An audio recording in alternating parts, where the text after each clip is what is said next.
असल में स्वतंत्रता क्या चीज़ होती है, स्वाभिमान की ज़िंदगी क्या होती है। हमारे बहुत ही दलितों के मसीहा फुले शाह अम्बेडकर विचारधारा तो हमको पता हुई, बहुत लेट पता हुई, लेकिन बाबा साहब ने जो संविधान जो लिखने में जो मेहनत की है 15 अगस्त 1947 के बाद की है, हमको ऐसा बताया गया कि स्वतंत्रता सभी को मिल गई, लेकिन बाबा साहब के अनुसार हमको स्वतंत्रता नहीं मिली हुई थी,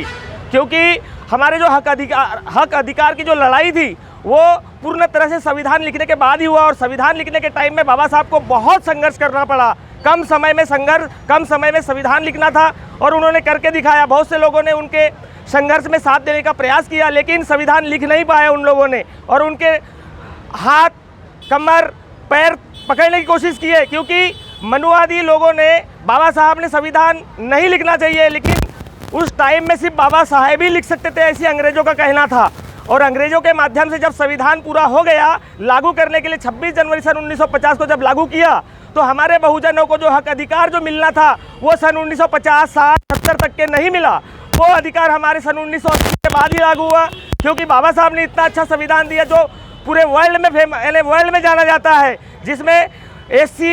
ST, OBC, माइनॉरिटी सभी लोगों के हक अधिकार की बात आई, यहाँ तक कि मनुवादियों के भी हक अधिकार की बात लिखे बाबा साहब ने। जहाँ पर इसका मिशन हमारे बाबा साहब ने जो आगे बढ़ाया, उसमें RPI एक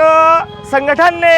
जो समाज के हित में कार्य किया, उसमें भी मनुवादियों के लोगों को संगठन में सपोर्ट किया। लेकिन माननीय कांशीराम साहब जब यहाँ पर आए और मिशन में जुड़े, जब बाबा साहब को जब उन्होंने जाना समझा, तो बाबा साहब 14 अप्रैल के माध्यम से जो उनकी छुट्टी मनाई जाती है, वो छुट्टी के लिए भी दीना भाना जैसे जाने माने व्यक्तित्व के उनको भी मान सम्मान नहीं मिली, छुट्टी नहीं मिली 14 अप्रैल के उपलक्ष्य में। तो वहाँ बाबा साहब के मिशन को पूरा करने के लिए माननीय कांशीराम ने जब कास्ट एनालिसिस की जो पढ़ाई की, उसमें देखा तो उनको रात भर नींद नहीं आई, और उसके बाद में उन्होंने बाबा साहब का मिशन जो दबा हुआ था, उस मिशन को आगे बढ़ाने के लिए महाराष्ट्र में 10 से 15 साल तक मेहनत किया। फिर भी बाबा साहब को नहीं समझे और माननीय कांशीराम साहब को नहीं समझे। लेकिन हमारे बाबा साहब की जो विचारधारा थी वो नीचे से ऊपर तक, ऊपर से नीचे तक सिर्फ माननीय कांशीराम साहब ही समझ पाए, जिन्होंने अपनी क्लास 1 की नौकरी को त्याग करके, मतलब उन्होंने बहुजनों के हित के लिए अपने क्लास 1 की नौकरी को छोड़कर हक अधिकार के लिए हमारे बहू बेटी, हमारे बच्चे, उनको स्वाभिमान की ज़िंदगी किस तरह से जिया जाए, और रिजर्व बैंक ऑफ इंडिया का जो स्थापना बाबा साहब के कहे अनुसार और उनके मेहनत से हुआ, और जो अधिकार हमको मिले वो हमारे समाज में बहुत से लोगों को आज तक पता नहीं है। क्योंकि स्वतंत्रता दिन 15 अगस्त 1947 को बोलते हैं, लेकिन 26 जनवरी सन 1950 को पूर्ण तरह से हमारे भारत में संविधान लागू हुआ। उसके बाद से लोगों को समझने लगा, क्योंकि संविधान पढ़ना, यहाँ तक कि संविधान हर किसी के बस की बात नहीं, समझने के लिए हमको गुरु की ज़रूरत है, और उस गुरु को पकड़ने के लिए लोग हमेशा चेला बनना नहीं पसंद करते। लेकिन माननीय कांशीराम साहब ने अनुयायी बनकर बाबा साहब के गुरु बनाया उन्होंने, जिसमें बहन कुमारी मायावती, सुश्री हमारी बहन कुमारी मायावती जी, एक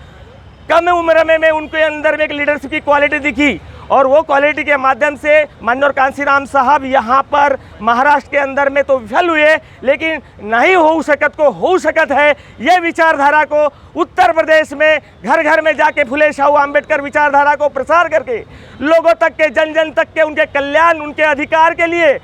लोगों तक के कैडराइज किए, जिसमें बहुजनों के हित के लिए बाबा साहब ने जो लड़ाई, खरी लड़ाई लड़नी थी, वो लड़ाई माननीय कांशीराम ने लड़ी, और बहन कुमारी मायावती उनकी अनुयायी बनकर उत्तराधिकारी बहन जी, मतलब माननीय कांशीराम जी की उत्तराधिकारी होते हुए उन्होंने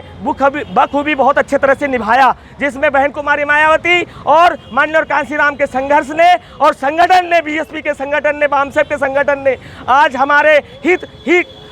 हित और अधिकार की लड़ाई में सफल भी हुई हमारी पार्टी, और आज भी हमारी पार्टी का नाम नंबर 1 पर है। तीसरे नंबर पे बोलते हैं, हमको तीसरे नंबर से हमको 1 नंबर में लाने के लिए हमको बहुजनों को भाईचारा के माध्यम से हमको लाना है, जिसमें हमको जो अधिकार बाबा साहब को भारत रत्न से पुरस्कृत करना था वो जिंदे रूप में ही करना था उनको। लेकिन आज हमारे क्रिकेटर जो सचिन तेंदुलकर जी है, उनको खेल की यानी कि खिलाड़ी के माध्यम से उनको दिया जाता है मान सम्मान, लेकिन हमारे बाबा साहब ने सबके हक अधिकार की लड़ाई लड़ने के बाद में भी उनको भारत रत्न से पुरस्कृत नहीं किया, और वो बहन कुमारी मायावती के